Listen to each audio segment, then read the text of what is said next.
This vehicle beside me is one that Nissan fans and large SUV fans, or prospective large SUV buyers, have wanted for some time.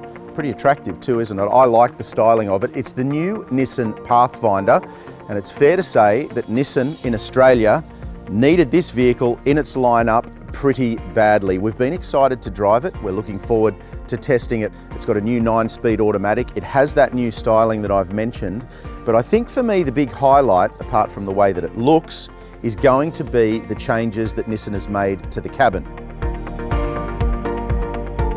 Pricing starts from $54,190 for the ST two-wheel drive, and then moves to STL four-wheel drive from $61,790, the TI two-wheel drive from $65,910, the TI four-wheel drive from $70,030, and the range-topping TI-L four-wheel drive from $80,227.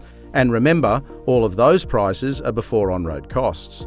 Across the range, new Pathfinder is powered by a direct injection 3.5 litre V6 petrol engine, which makes 202 kilowatts and 340 newton metres, mated to a 9-speed automatic transmission, replacing the old CVT. Fuel use is a claimed 10 litres per 100 kilometres for two-wheel drive models and 10.5 litres per 100 kilometres for four-wheel drive models. While the exterior styling is the most obvious change for new Pathfinder, it's the execution of the interior tech and infotainment that will most appeal to buyers in 2023 and beyond. All models get a 10.8-inch head-up display and a 7-inch advanced drive assist driver's display, which extends to 12.3 inches on higher grade models. Base ST gets a 9-inch touchscreen with native satellite navigation, Android Auto and wireless Apple CarPlay, and the driver and passenger get electric heated front seats, while standard equipment also includes digital radio with 6-speaker audio system, 4 USB charging ports, and a rear-view camera with rear sensors. It's here in the second row where I think the new Pathfinder is perhaps the most impressive, and this is a real focal point for family buyers, because if you're buying a large SUV to drive the kids around or other family members, the flexibility of the second row, and indeed the third row, is particularly important. The first thing is that there's heaps of room back here. This driver's seat has moved back even a little bit after I turned the ignition off from my driving position. I've got plenty of room. I can get my feet under the seat in front of me. There is a flat floor here as well, which is fantastic because you don't have that big hump in the middle. And there's just lots of room. You sit up nice and high, visibility is good. These captain's chairs are excellent. I love the fact that they have a remote release switch here on the side and also in the back of the backrest, so that you can push the seat forward and up to get out of the vehicle from the third row. And it means, with that switch in the back, you don't have to wait for the passenger in the second row to work out how to move the seat if you want to get out of the third row. So Nissan has really thought about that, and it's clever. You get window shades back here as well. Plenty of storage, as I said. And the other flexibility that I really like about Pathfinder is the way that you can mount baby seats and capsules into it. So we've got one on the other side of the second row in this vehicle, but there's real flexibility for parents to mount them. The doors open nice and wide, and that makes getting the babies into and out of the seats really easy as well. This is a particularly flexible interior. It's comfortable, lots of storage space, and as I said, that's important for family buyers.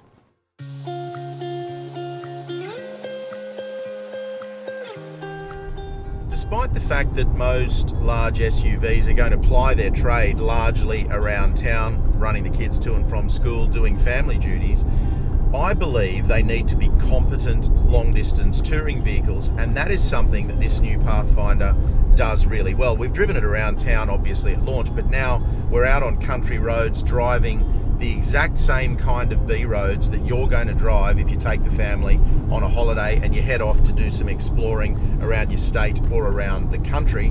And the Pathfinder is particularly good at that task. It rides really comfortably, soaks up the bumps and ruts. It's firm, but it's not too firm. So I think Nissan's done a really good job of tuning that, because let's face it, when you head out to these areas, the road surfaces are hardly really good, and certainly after the rain and the issues we've had with flood damage and things like that, they're even worse than they normally would be. So I think it's important that these vehicles ride comfortably out on these roads. One area that the Pathfinder surprised us at launch is the way that it drives and handles on a twistier road. It's way sportier, I would say, than I expected it to be when we first drove it. I didn't expect the steering, the braking, and the general chassis balance and the way it behaves to be as competent as it is when you get to a twisty road. Now, you're not going to hook in and drive like a race car driver on a twisty road with the family on board, but if you're in this vehicle on your own, you can have a bit of fun, and it's going to be a lot more capable than you would have expected it to be. One point that I think is going to be really interesting as we see buyers start to take a look at these is whether the lack of a diesel or a petrol hybrid drivetrain is going to be an impact for buyers. Nissan thinks that it won't be, and Nissan says that the 3.5 litre V6, which is effortless, it has to be said, and the 9-speed transmission, which is excellent as well, will override the fact that it uses a little bit more fuel than a diesel or a hybrid would. Nissan claims 10.6, 10.7, 10.8 in the real world, somewhere around there. We're using about 10.8 out here on this drive, cruising on these country roads, but I think it's fair to say that in traffic around town, you're going to use more than that, and that's going to be more than you would with a hybrid or a turbo diesel. So I'll be interested to see whether that's a factor for buyers. But back to that petrol engine, it is incredibly smooth, it is refined, it's got more than enough power. Roll-on overtaking is completely effortless, even when you're doing 80 or 90 and you need to get up to 110 to get around a truck or a caravan, something like that. Does it really, really easily. And that 9-speed transmission, it's fantastic. Doesn't matter whether you're cruising like we are now or pushing it a little bit and expecting it to shift a little faster, a little snappier. It does both with ease, really good gearbox. So I think all round, this new Nissan Pathfinder is an excellent touring vehicle, and it looks to me, from having spent some time with it out here on these country roads, that it's also going to be a flexible, large SUV for families. Now, last things last, let's get to first things first. I reckon the styling, and I said this at the start of the video, is fantastic. I think Nissan has nailed the brief for what a large SUV can look like. This is a very stylish SUV from any angle, and it stays that way when it's out on the road. I'll tell you what I'd like your feedback on though. I think the only challenge that Nissan has with this vehicle is that it's only available with a petrol engine. So it's a 3.5 litre petrol V6. It's impressive out on the road. It's got plenty of power and torque, but I wonder whether buyers, and that's what I'd like you to let us know, are looking for a hybrid. Would you prefer a diesel? Really love your feedback on that. Nothing wrong with this petrol engine, and it's not overly thirsty either, but I do think in the large SUV segment in Australia, we are still tuned to buying diesels. So let us know what you think. Aside from that though, this is a really impressive large SUV. As always, click on like if you've enjoyed this video. Don't forget to hit subscribe so you stay up to date with all of our latest video content. And the written review for the new Nissan Pathfinder, that's over at Drive.com.au.